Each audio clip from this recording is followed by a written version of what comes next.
Welcome, everybody, to another episode of Masks Off. I'm your host, Kim Gross, and today I have Kim Muench with me, who is a repeat guest. She has an amazing presence on TikTok, among many other things. And I was watching one of her TikToks where she was talking about parents being overly emotionally involved with their kids. And I'm like, oh, holy shit, that's me. I said, I'm going to call up Kim and see if she wants to come back on. So welcome for a round two. Yes, I'm very happy to be here, Kim. Always happy to chat with you. Thank you. So let us start, as I normally do, with a quote. And the quote is yours from your book. And the quote is this: our children come through us, not for us, except for the lessons they reflect to us during their journey in an effort to grow us up along the way. And that is by Kim Muench. Holy shit. Oh my God. It's deep, isn't it? It's very deep. The quote, as you mentioned, is on the last page of my book, and my book is titled Becoming Me While Raising You, A Mother's Journey to Herself. And it is the story of some beliefs I took on in childhood through the relationship with my primary caregivers and other essential people in my childhood that were playing out in my marriage and in my parenting for many years until kind of a critical point. My son walked through an addiction to alcohol, and that really caused me to look at not only the way I was parenting, but the way that I had been parented, and wanting to make some conscious, intentional choices moving forward, both in my parenting and just as a human being. I call it my personal awakening as well. Yes, and that is available on Amazon. Thank you so much for sharing that. And it's so true. It is an awakening for us if we allow it, because my kids were my awakening as well. And I do want to say this, and this is, again, I'm repeating myself, why I reached out to you, because even though I had that awakening when my kids were younger, and I knew that it was not about them and it was about me, and that I had to do some inner work, and they were just showing up as a mirror for what I needed to work on. It was not an overnight thing. It was not a one and done, which brings me to the fact that when I saw your TikTok, and here we are 12 years later since my awakening, and I was like, oh man, I am still emotionally involved. So let's break that down so that parents can understand what that looks like. In your opinion, when a mom or a dad is overly emotionally involved, attached, what does that look like? Okay, I'm actually going to describe that TikTok, which did really well. So I was sitting in my car and I was thinking about my 5 kids. They're 18 to 36 years of age at this point. I was thinking about all of them and their different paths that they're on and the challenges that they're currently facing. And all of them was facing something at that time that could become a crisis. It wasn't a crisis, but they're all going through something a little bit difficult. And so I started to feel anxious about that. I started to feel like, what if this does happen? What if he doesn't get a job? What if the girlfriend breaks up with him? How's he going to handle that? Already now, like, I can feel myself getting uptight because Me too. but then I said to myself, listen, you're doing what you coach parents not to do. So I need to be an example of that. So I stopped myself by saying, listen, this is exactly what the parents you coach do, and you've got to stop and redirect yourself. Because I truly believe that whether we're living in the same space with our children or not, they feel our energy. They know if we're stressed. They know if we're preoccupied, and they won't come to us and bring their challenges, however big or small. And it's not our responsibility to fix them. I just mean share with us. They will not share with us if they think that we are not present, not emotionally available and attuned to their needs. And I think that happens, like I said, whether they're living under your roof or they're living elsewhere. I feel like energetically they know where we're at. And so this is why it's so critical that we work on ourselves so that we can remain available. Because whether you have a 2-year-old who's having a meltdown, or a 12-year-old who's in middle school and getting bullied, or a 22-year-old who's drinking at college, whatever, doesn't matter. They need you to be emotionally available to them, which means you've got to deal with your stuff on your own. You are present and available. I love that. And I would agree. I have 2 kids. I have a son that's 24 and I have a daughter that's 21. And my son, a few years back, he went through a hard time, and he used to, in the very beginning, share, and then he could see how upset I would get, how anxious I would get, how nervous I would get. And he told me one time that he felt this enormous responsibility, that he was responsible for my upsetness, that he was causing it. And he was the one that was making me upset. And he felt badly about that. He felt guilty about that. And so that's a crazy thing for a young kid to have to carry that. And I could remember that I too felt this overdeveloped sense of responsibility for my mom's happiness. And when he said that to me, it was like, boom, hit me over the head. I'm like, Kim, you got to get your shit together. You got to figure this out, because you can't do this to this kid. You know what it felt like to feel responsible for your mom's happiness. You cannot make this kid be responsible for yours, meaning mine. And so now he sets really great boundaries with me. If he senses that I'm getting upset or I'm getting nervous, then he will either pull back right away and he won't say anymore, or he'll just tell me, like, Mom, chill, like, just chill out. I realized I just crossed the line. I went into anxious, nervous, and that's why I responded the way I did. And by the way, why is it that we go to worst case scenario? Like, why do we do that as parents? That's a very good question, but we do tend to do that as parents. We do tend to take one issue, like a failed test grade, and push that into, oh my God, he's going to fail the class. And it doesn't help us to do that. And that's where I think we get to questioning your thoughts. It's about pausing and asking yourself the question instead of reacting. It's about slowing down life so that you're not constantly in reaction to it and constantly putting yourself in that situation, but instead going, is that true? Just because he failed the test, does that mean he's going to fail the class? No.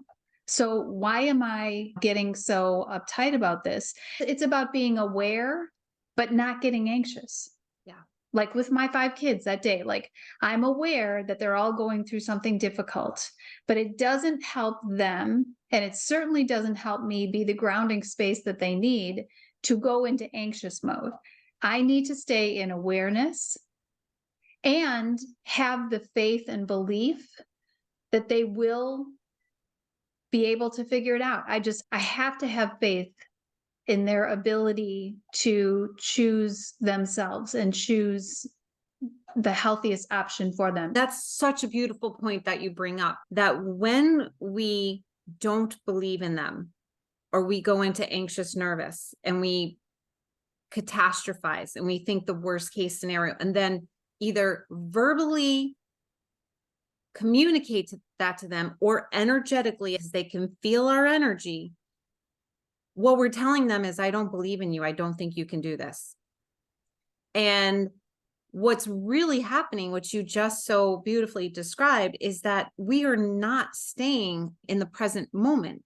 Because if we are thinking, oh my gosh, they just failed the test, they're going to fail the class, we're futurizing. I'm going to call myself out and take my mask off and say that I just did that with my daughter. She is in her last semester of undergrad.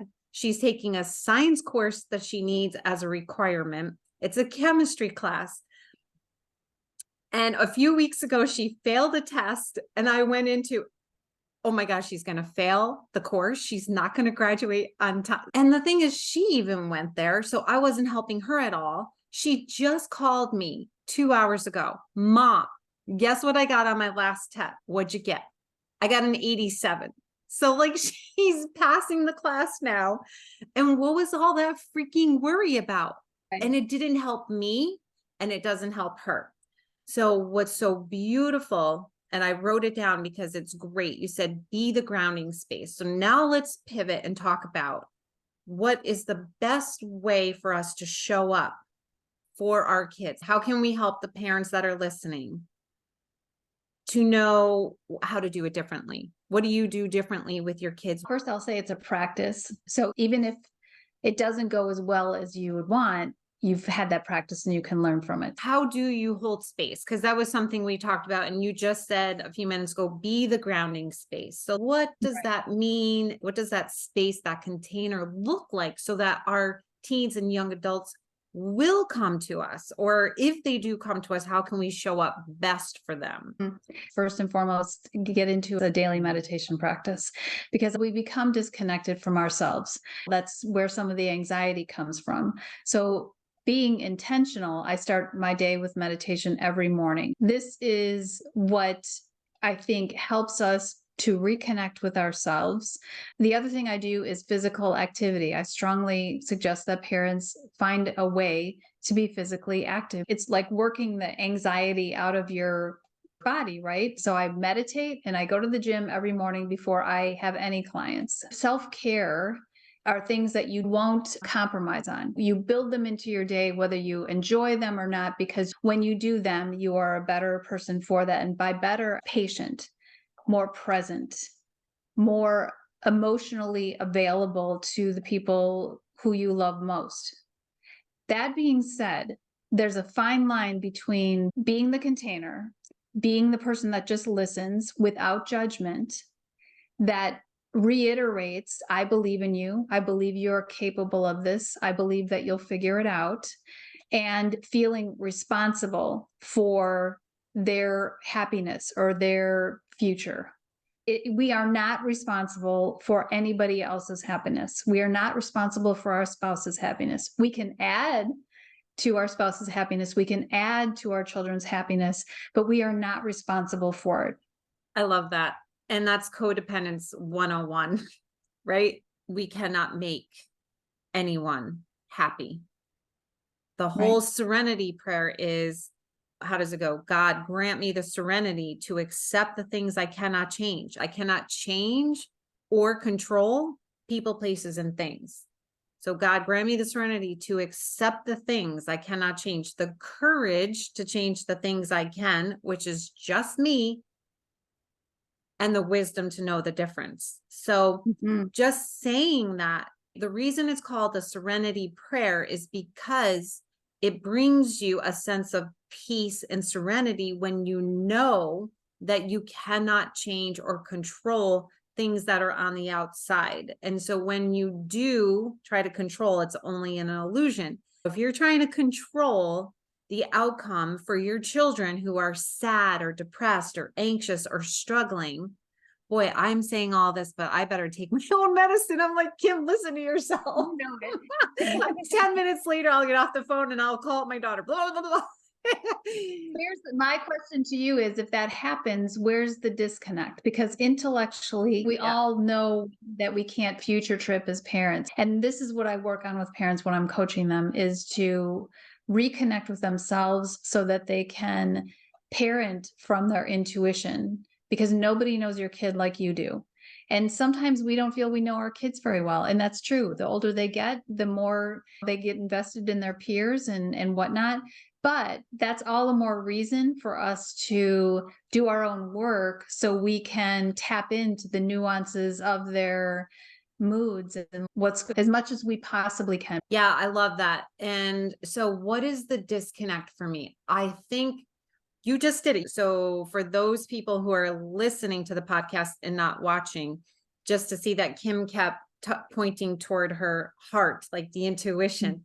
The way I say it often is taking the elevator from your mind down into your heart. So if I were to get off this podcast recording, which I promise you I won't, I don't know, maybe I will, and I go right into enmeshment or anxious worry with my daughter, it's because I'm in my mind and Mhm. I'm in my thoughts. So if Mhm. I pause, which is why you said meditation is so important, because when we have a meditation practice, it allows us to pause more often. And then I'm like, Mhm. okay, there I am caught in my thoughts. There I am going down a rabbit hole. How do I drop into my heart where my Mhm. intuition is, or drop into my body? And what is my intuition and my body telling me and how to show up? And then maybe it's the next step is showing up for my own little girl, because the one who is anxious, nervous is my inner child. The one who's afraid that my daughter's going to not graduate from college because she's going to fail a course is my little girl, because then she's going to be so sad and so upset. And then that's going to make me sad and that's going to make me upset. All of this is running in our subconscious mind, by the way. It's just on automatic pilot. But that's what's happening. So if I just have a mantra for myself of telling my own inner child, it's okay, I'm okay, Mhm. then Mhm. I'm going to show up differently. And one of the things that I wanted to share is I mentioned earlier that my son is in recovery at this point. He's 13 years sober, but when he was 20, he was very highly addicted to alcohol. And we happened to be living 1,200 miles apart from each other when this was happening. And every time the phone rang, it was something like earth shattering, right? And so I wanted to share with your listeners, I had a point at which during his active addiction where I totally knew I was not in control of what was going to happen. I definitely knew that. But I also came to the realization that I didn't know why he was here and what he was meant to go through, whether I wanted him to go through it or not, in order to become who he is meant to become. I've carried that thought with me for the rest of my kids as well. I really don't have any idea why each of them has come into the world and what they are here to evolve through. That's a very liberating feeling. I found it more liberating than anxiety provoking because it gave me the freedom to love and support them where they're at without doing for them what they can and should be doing for themselves and what they're capable of. I believe moms are the emotional barometers. When moms are in a good space with their emotional lives, that ripples out to everybody else in the family. The last thing I think I want to talk on is that I could maybe hear some people thinking to themselves, and even at times I've questioned this. So we're talking about the emotional overinvolvement, the pendulum swinging. Like, how do you not get the pendulum to swing all the way to the other end where you might appear or come off as being cold, callous? I also wonder if there is this place where parents can go into almost becoming too detached. Do you know what I'm Mm. saying? Yes. Okay. And so I think that relates to, and we haven't brought it up yet, but this whole pendulum swinging thing, right? Yeah. Is let me just take a step back from what you said. I heard what you said. Could they become so detached emotionally or so distanced emotionally that it's not helpful? Okay. So that whole pendulum thing, I think you and I were talking the other day when we started talking about this conversation about how I think our generation, and I'm 55, so Gen X, was raised with not a lot of emotional connection with our parents. We were some level of seen and not heard. Some parents were better than others, but we didn't have this emotional talk and we didn't know how the brain was affected developmentally by the way our parents were. We just didn't have this when we were growing up. We just didn't have this language, and our parents didn't either. So they weren't overly emotionally connected to us or validating of our feelings. What's happened right now, I think, is that Gen X wanted to give their kids what they didn't have and has become overly emotionally involved. They've become overly validating to a point where it's crippling. And so we have to find a way back to center. So what you're saying is, can parents in part become so emotionally distanced that they're not helpful? Yes, I think there's a mid ground, right? And I think to get to the mid ground, we have to work on our emotional well-being, our junk from our childhood, our crap that goes on in our careers and whatnot, so that we are, when possible, as much as possible, centered and available, present, emotionally and otherwise, to our family members. And it's a fine line, right, between being present and either being anxious and overly enmeshed or becoming too distant. It's like this tightrope that you're trying to walk. I Yes. understand what you're saying because I feel that. I experience that quite often with my young adult children. And when I hit the sweet spot, I'm in a place, if they come to me and they have something going on and we're having a conversation, and I might initially feel myself going into getting anxious and I want to fix, because the way I present is I want to give a lot of advice. That's just me wanting to fix, right? That's how it shows up for me. So I start giving all this advice. But then I can catch myself and I get into this place of just listening. And I let my daughter or my son say what they need to say about their experience. Even if they're saying something about me, say they're pointing a finger at me, Mom, you did blah, blah, blah. I let them say what they need to say. I don't dismiss their experience whatsoever. That is 100% valid because that's what you felt, it's your experience. And then I go into saying something like, I know that this is hard for you. I know that you're having a really hard time right now, and I can't fix it for you. I want to go to that place of fixing it for you, but I can't. And I'm here for you.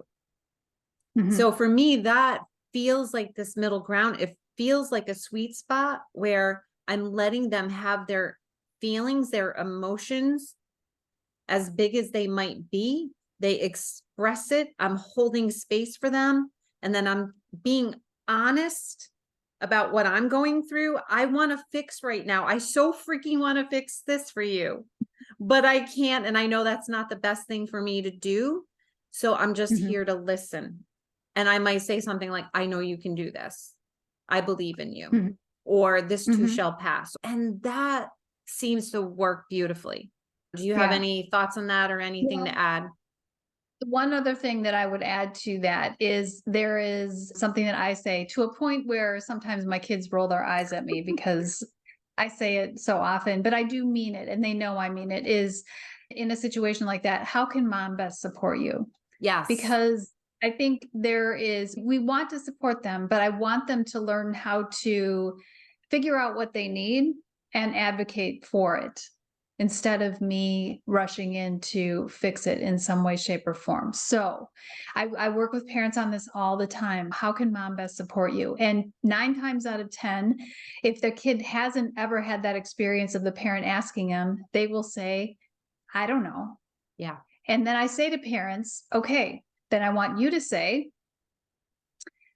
okay, we'll think about it and we'll talk about it again later. And then the parent does need to initiate that conversation later, next morning or whatever it is, and be prepared with maybe 1 or 2 ideas the parent can share at that point. But given the young person the opportunity to think about, okay, my mom is willing to do something to support me, but what do I really need?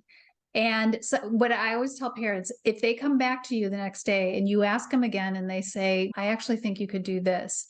If it's at all possible without becoming enabling, do that, because they've advocated for themselves. If they still say, I don't know, say, I've actually thought about it as well. I'm wondering if this option or this option would be something that would be helpful in this situation. So not rushing to fix it, but taking that time. I'm glad that you added that in. And I will just say too, that it was awkward at first for my daughter, but now she is at the point where I'll say, how can I best support you? And she'll either say, I just need to vent. I just need to complain. I just need a hug. Or, yep, actually, mom, I really do want your advice in this situation. Yep. This was such a freaking awesome conversation, Kim. Oh my gosh. It was awesome. So tell the listeners where they can find you. Yes. If you're on TikTok or Instagram, you can find me at Kim Muench, Muench, parent coach. And my website is reallifeparentguide.com. Thank you again so much for being on. You're welcome, Kim. It was a great conversation. Thank you. Thank you, everybody, for tuning in to another episode of Masks Off. If you enjoyed this episode and you enjoy this podcast, would love for a review or for a rating. It does help to push the content out so that more parents can hear such valuable information like the information we shared here today. So until next week.